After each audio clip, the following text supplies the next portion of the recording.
Welcome back everyone to a new story. We hope you appreciate the experience, Alex. Once this is on you, your body will understand what it means to be a girl. The words brushed the back of my neck, too close, too intimate, spoken in a voice devoid of warmth. I didn't have time to turn. Reality lurched as if someone had grabbed the world and twisted it off-center. A second earlier, I'd been standing alone in the hollowed-out corpse of a pharmaceutical facility on the outskirts of New York.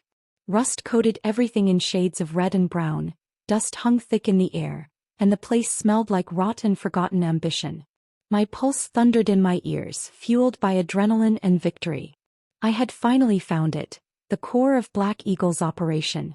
Proof that would burn them to the ground. Then fire stabbed into my neck. It was sharp and surgical, a needle's kiss followed by an Arctic rush spreading through my veins. Cold bloomed outward, chasing sensation from my limbs. My legs folded without permission. The flashlight slipped from my fingers, clanged against the concrete, and sent its beams skating across corroded drums and broken machinery before stopping uselessly against a wall. I tried to shout. My mouth opened. Nothing came out. My body was no longer mine. A figure stepped into the stray cone of light. He was tall to the point of looking fragile, all narrow angles and deliberate movements. His face reminded me of aged porcelain. Smooth, pale, and wrong. His lab coat was pristine, a surgical insult against the grime surrounding us. Dr. Morai Vane. Relax, he said gently as if calming a patient before anesthesia. Struggling only complicates things. Two operatives lifted me upright. Not violently. Not cruelly. They handled me the way one might transport volatile equipment. Carefully, impersonally. I wanted to fight, to invoke my rights. To scream that I was a journalist and this was illegal in every conceivable way. My thoughts raged. My body remained silent. They secured me into a chair of cold steel and articulated restraints. Arms. Legs. Blocked. The metal leached heat from my skin.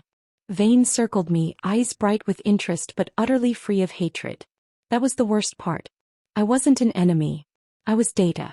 We've studied you extensively, Alex, he said, tapping at a tablet. Its glow painted his features in sterile blue. You're persistent. Principled. You believe in objective truth, an aggressively masculine worldview. He stopped in front of me. We're not going to harm you. Pain is unimaginative. No, what we want is understanding. My thoughts dragged like they were submerged in syrup, but the word cut through. Understanding. You see monsters when you look at us, he continued. We see a species imprisoned by its own definitions. Gender. Identity. Artificial borders. If one wishes to comprehend a condition, one must inhabit it. He smiled thinly. We're giving you perspective. They released me from the chair and guided my numb body toward the center of the lab. The machine waited there, immense, predatory. It resembled an MRI scanner, but it had been grotesquely augmented. Cables coiled like veins, conduits pulsing with faint light. I knew it from my investigation. Prometheus's clay. The engine behind Black Eagle's atrocities. The slab was freezing beneath my back as they slid me into the machine's circular maw. Panic finally pierced the fog. My heart slammed against my ribs, wild and desperate.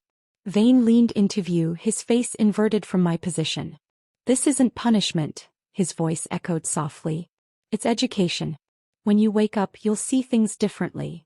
The chamber sealed shut. Darkness swallowed me whole. At first there was only my breathing, ragged, uneven. Then a vibration began, deep and resonant, humming through the metal and straight into my bones.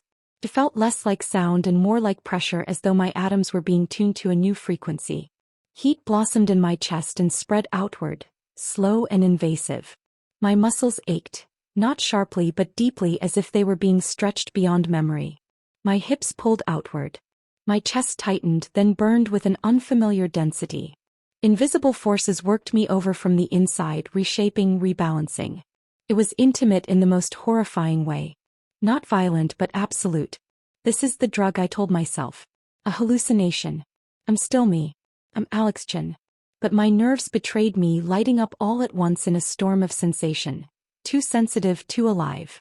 My skin felt unfamiliar, like it had been replaced with something thinner, rawer. My body no longer fit itself. The process erased time.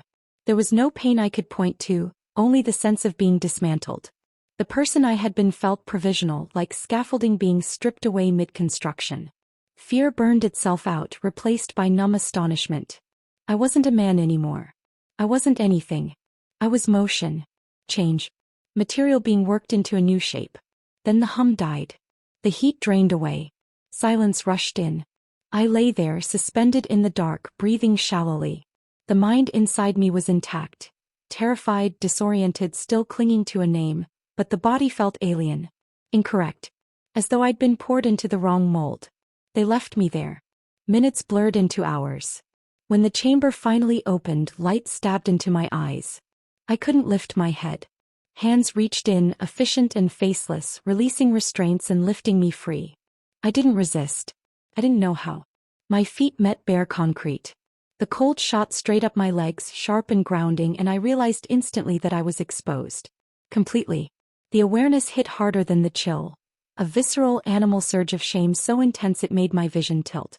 I crossed my arms over myself without thinking, but even that instinct felt wrong. My hands weren't right. They were smaller than they should have been. Narrower. The fingers longer, finer. I stared at them like they belonged to someone else. Slowly, dread tightening around my ribs, I let my gaze drift downward. My body refused to make sense. My chest rose where it never had before. My waist curved inward. My hips flared outward in a smooth, unmistakable arc. Everything about me was altered. Skin too soft, lines too gentle. This wasn't disguise or illusion. There was no zipper to undo, no mask to rip away. This was flesh. The room lurched. Nausea rolled through me, hot and disorienting. I barely had time to register the thought. One obsessive, splintering question, before my legs gave out and darkness swallowed me whole. If they can rewrite my body, what else can they change? I came back to consciousness staring at beige. Beige walls. Beige ceiling. Beige sheets pulled up to my chest. The air was clean to the point of sterility, stripped of any scent at all. For a brief, foggy second I thought I might be in a hospital. I pushed myself upright, my head throbbing dully. The sheet slid against a torso that felt unfamiliar. Lighter somehow, narrower. The room was small and impersonal. A bed, a table bolted to the floor, a single sealed window filled with gray sky. And a mirror. It covered nearly the entire wall opposite the bed, flush and seamless, impossible to avoid. It reflected the room with merciless clarity. And it reflected her. Panic flared instantly. Who was that? Why was she here? She had dark hair, disheveled and hanging past her shoulders. Her skin was pale. Her eyes, wide, frightened, searching, were my eyes. I lifted my hand. He did the same. The realization didn't arrive gently. It landed like a punch to the gut, driving the breath from my lungs. That woman was me. I swung my legs over the side of the bed. The motion felt clumsy, like my body's geometry had been recalculated without my input. My balance pitched forward as I stood, knees trembling, center of gravity pulled lower than memory allowed. Each step toward the mirror felt tentative, rehearsed. My heart hammered wildly as if trying to escape my chest. This had to be a nightmare. Some elaborate hallucination. Standing inches from the glass, there was no room for denial. The face staring back carried the bones of my own. Same eyes, same nose, but everything had been softened. The jaw gentler, the cheeks fuller, the neck slender. My shoulders sloped inward. I touched my throat, then traced a collarbone I'd never had before. The skin was smooth. Too smooth. I needed to hear it. Needed proof. I opened my mouth. A dry sound slipped out, barely audible. I swallowed and tried again. Hello. The voice wasn't mine. It wasn't exaggerated or shrill. It was worse than that. Natural. Calm. Female. A subtle shift in pitch and resonance that made it unmistakable. It sounded like someone else speaking from inside my body. Revulsion crawled up my spine. This form wasn't me. It was a container I'd been sealed inside. I despised it, every curve, every sensation, but I couldn't stop looking. My eyes traced downward, cataloging the unfamiliar shape of my hips, my legs. Not curiosity. Inventory. A soft chime interrupted my thoughts. A panel slid open in the wall, revealing a tray with neatly folded clothes and a glass of water. The garments were simple. A gray cotton shirt, black stretch pants. Women's clothes. A voice issued from hidden speakers, neutral and detached. Please change into the provided attire. Your previous clothing has been disposed of. Disposed of? Like evidence. I stood there, naked and shaking, staring at my reflection. Rage simmered beneath the shock, but it felt useless. The fight had already been stolen from me. I dressed. The shirt felt wrong the moment it touched my skin. Too soft, too light. It slid over a chest that responded to gravity differently now, and I flinched at the sensation. The pants were worse, shaped to follow curves I didn't accept. The fabric clung, moved with me, announced every shift of my body. When I took a few steps, the cloth brushed against my thighs. My stride faltered. I felt like a puppet relearning motion. In the mirror, the clothes made it undeniable. This wasn't an accident. It looked deliberate. Anger burned hot in my throat. This was Vance's empathy. Not understanding, erasure. He wasn't just altering flesh. He was trying to overwrite me. Then I noticed something that chilled me far more than the mirror. My weight had shifted to one hip. It was unconscious. Natural. My hand rested lightly at my side without instruction. The movement had happened on its own. Fear spiked hard and fast. Your body will know what to do. I straightened immediately, rigid and deliberate, forcing my posture back into something familiar. But it was too late. I'd felt it. This body wasn't inert. It had instincts. Habits waiting to surface. And I was trapped inside it. The beige room became my world for 2 days. Commands came through the speakers. Sleep. React. Simple tests, quietly humiliating. They weren't measuring who I was. They were assessing how well I was syncing with what I'd been turned into. Each smooth movement felt like a betrayal. On the 3rd day, the door didn't chime. It slammed open with weight and intention. A woman stood in the doorway. She looked like she'd been carved out of rules. Her dark hair was scraped back into a severe knot, her expression stripped of anything resembling warmth. The gray suit she wore fit too perfectly, as if it were less clothing and more an emblem. Vance's administration made flesh. "It is time to begin integration," she said. Her tone was level, uninterested. She set a small cardboard box on the bed. "Integration into what?" I asked. Hearing my own voice still made my stomach twist. She didn't answer. "You will wear what is inside. Instructions are provided for items that may be unfamiliar." Then she turned and left, the door sealing behind her with a soft hiss. I stared at the box long after she was gone. My pulse slowed, heavy and ominous. I knew, before opening it, that this wasn't just clothing. This was escalation. When I lifted the lid, white tissue paper cradled its contents like something delicate. Practical. Mundane. And devastating. Underwear. Not theatrical or provocative. No lace, no color meant to entice. Just neutral cotton and engineering. A beige bra. 2 matching pairs of panties. My face burned instantly. Shame flooded me so fast it felt chemical, like poison injected straight into my bloodstream. This wasn't like the shirt and pants they'd given me before. Those were uniforms, disguises forced onto me. This was intimate. This was what touched skin first. What shaped the body before the world ever saw it. I picked up the bra. The fabric was deceptively soft. The structure beneath it was not. The underwire felt rigid, deliberate, like a brace meant to hold something in place whether it wanted to be or not. The clasps were absurdly small. My hands fumbled, clumsy and unfamiliar. The instruction sheet was nothing but a diagram. Clean lines, no words, which somehow made it worse. After several failed attempts, I finally managed to secure it. The sensation hit immediately. Pressure. Lift. Separation. My chest was no longer abstract. It was defined, arranged, presented. The straps pressed into my shoulders. The underwire hugged my ribs. I felt contained, packaged, like something prepared for display. I stared at myself in the mirror, arms stiff, breath shallow. The image made my stomach turn. I hunched instinctively, trying to minimize the shape. My body corrected me. Without conscious thought, my spine straightened. My shoulders rolled back slightly, adjusting to the garment's support. Another involuntary betrayal. It wasn't just clothing. It was instruction. The panties came next. The cotton was thin and smooth, nothing like the loose, careless fabric I'd worn my entire adult life. Pulling them on felt like crossing a line I couldn't uncross. They fit too well, hugging curves I refused to acknowledge. Everything was closer now. More contained. More present. I stood there shaking, wrapped in layers of fabric that defined me whether I consented or not.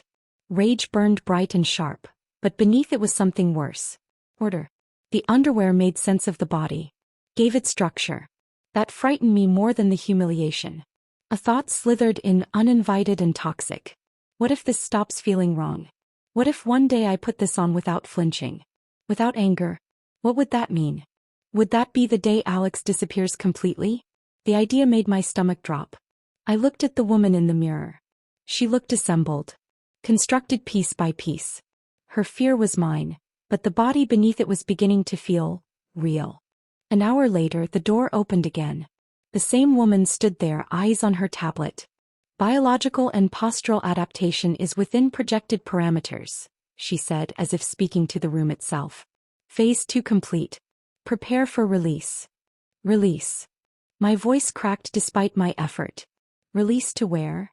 He finally met my gaze. Alex Chin was officially pronounced deceased 48 hours ago. Industrial accident. Chemical exposure. Records sealed. The words hollowed me out. My apartment. My work. Every connection. Erased. You have been assigned a new identity, she continued, unmoved. She handed me a thin wallet. Inside was a driver's license. My face. This face. The name read Alexis Chin. Credit cards. Social security number. A complete fabricated life. You have housing in Greenwich Village. Funds sufficient for independent living. Monitoring will continue. You are, for all practical purposes, free. I laughed. Came out broken. You buried me alive, I said. And you call that freedom? She didn't blink. We call it opportunity. The city hit me like a wall. Cold air. Noise. Motion. The car dropped me off, handed me a key and a suitcase and disappeared. No farewell. No witnesses. The apartment was clean, generic, soulless. The suitcase held only clothes for Alexis. Nothing for Alex. The first days blurred into survival mode. I avoided mirrors. Showered with my eyes shut. Ate only when dizziness forced me to. But money dwindles. Hunger wins. I went shopping. The department store was overwhelming. Light, perfume, noise. Women everywhere. Moving easily. Confidently. I felt like an intruder. I grabbed whatever seemed safe and fled to a fitting room. The dress fit. Not perfectly but convincingly. For the first time the mirror didn't scream wrong. It whispered something far more dangerous. This works. The thought terrified me. But when I stepped back onto the street, no one stared. No one cared. I was invisible. And invisibility felt like armor. Alex's voice screamed in my head. Don't get comfortable, don't forget, don't surrender. So I didn't. As Alexis Chin, I picked up Alex Chen's trail. I went to the bar. And when Sam sat beside me, when his gaze lingered a second too long, my body reacted before my mind could stop it. Heat in my face, breath catching, pulse fluttering. It wasn't desire. It was recognition. For the first time in my life, I wasn't being evaluated as a threat or a peer. I was being seen. The realization shook me to my core. Focus, Alex snarled inside me. This is intel. Nothing more. But the body didn't listen. And that terrified me more than anything Black Eagle had done so far. It wasn't as simple as manipulation or disgust. Not anymore. What hit me hard was the realization that this new name, this new face wasn't just a liability. It was leverage. Sam had been relaxed with me in a way he never would have been with Alex. He leaned back, opened up, postured. He wanted to impress me. He talked too much, bragged about the caliber of information he touched, the dangerous circles he brushed against. To him, I wasn't an investigator. I was an attractive woman who didn't quite belong in his world. And that made him careless. I hear things, I said softly, leaning in just enough to suggest unease rather than confidence. About companies that don't like attention. Ones that work in the dark. Black Eagle, for example. The shift was immediate. His smile faltered just for a breath. That's not stuff someone like you should be poking at, he said. Someone like you. The words should have enraged me, and they did, but beneath the sting came clarity. He was dismissing me. Reducing me. And in doing so he was handing me an advantage Alex had never possessed. I laughed lightly, the sound practiced, self-effacing. Yeah. You're probably right. I guess it's just scary. How people can vanish. That did it. His posture softened. His voice dropped. He wasn't talking to a threat anymore. He was talking to someone he believed needed protection. By the end of the night, I had the location of a data drop. Outside, he hovered close, his hand lingering near my back without touching. "Be careful, Alexis," he said, concern coloring his voice. I nodded and walked away into the night, my hands shaking, not from fear of him but from the dizzy complexity of what I'd just done. I hated how he'd looked at me. I hated how my body had reacted on instinct. I hated the casual erasure wrapped inside his condescension. But I couldn't deny the result. This wasn't just a disguise anymore. It was altering the rules of engagement. The world was responding to me differently, and that meant I was moving through it differently. I'd stepped into the bar to perform a role. Instead, the role had reshaped me. The data Sam led me to confirm something far worse than I'd imagined. Black Eagle wasn't chasing novelty or isolated experiments. They were building a framework for mass control, identity as infrastructure malleable at scale. Alex had been uncovering a conspiracy. Lexi was uncovering a redesign of humanity. And the terrifying truth settled in. Lexi was the only one who could finish this. Doors opened for her. Conversations softened. People confided instead of confronting. A secretary poured out secrets over coffee. A security guard joked his way into revealing patrol gaps. The very trait forced on me as punishment had become my sharpest instrument. That realization changed everything. This stopped being about survival or vengeance. It became tactical. And tactics require presentation. My closet transformed. No more random blending in clothes. Each outfit was chosen deliberately, what it suggested, what it invited, what it disarmed. One morning my eyes settled on a charcoal sheath dress and a tailored blazer. Authority without aggression. Competence without challenge. As I dressed, I noticed something unsettling. There was no hesitation. My hands moved with quiet efficiency. Clasps secured without thought. Fabric settled where it belonged. The mirror no longer showed a battlefield between body and identity. They were aligning. The discomfort that had once screamed at me had faded into awareness. How the skirt moved when I walked, how to sit without wrinkling the fabric, how to occupy space differently. Small adaptations. Huge consequences. Alex's voice, the constant fury, had grown faint. Not gone but distant. No longer a commander. More like an echo. That afternoon I met a former Black Eagle scientist in a midtown tower of glass and steel. I crossed the marble lobby with steady steps, heels clicking softly. I wasn't performing masculinity. I wasn't hiding femininity. I was simply Lexi Chin. When he saw me, relief crossed his face. He'd expected confrontation. He saw someone manageable. He was wrong. As the conversation unfolded, the question that had haunted me since the lab finally shifted. I hadn't come this far to reclaim Alex. I was here to prove that Lexi was real. The thought terrified me because I knew the truth. Alex Chin was no longer the destination. He was the origin story. Lexi was the one closing in. The scientist broke. He gave me Vane's location without realizing he'd done it. No bunker. No shadows. A penthouse office in a tech incubator. Bioethicist. Venture capitalist. Public figure. I didn't call the police. This wasn't their ending. I entered the building unchallenged. Announced as Alexis Chin. Escorted upward in silence. Alex was gone now. There was only clarity. Vane stood by the window, city sprawled beneath him. He turned, smiling, not surprised. Proud. I was wondering when you'd come, he said warmly. It's over, I replied. Everything goes public. He gestured to a chair, amused. Of course it does. You're my success story. I didn't change your essence. I optimized it. He spoke of perspective. Of power through underestimation. Of doors open sideways instead of forced. I listened and understood. Then I stood. You're wrong, I said calmly. You built the cage. But you don't get credit for who survived inside it. The truth landed with terrifying certainty. He had tried to shatter me. Instead he'd forged me. Not because of his vision, but because of my endurance. I walked away. The data was already uploading. By the time I reached the street, his empire was collapsing. The city swallowed me. Lights, motion, anonymity. I felt the ground beneath my feet, the air on my skin. There was no returning to Alex. That man was a memory. A catalyst. Lexi was the one who endured. Who adapted. Who won. And as I disappeared into the crowd, one final question settled. Not in my mind but in my chest. If I was shaped by violence but chose what came next. Was I a victim? Or was I finally myself? I didn't know the answer.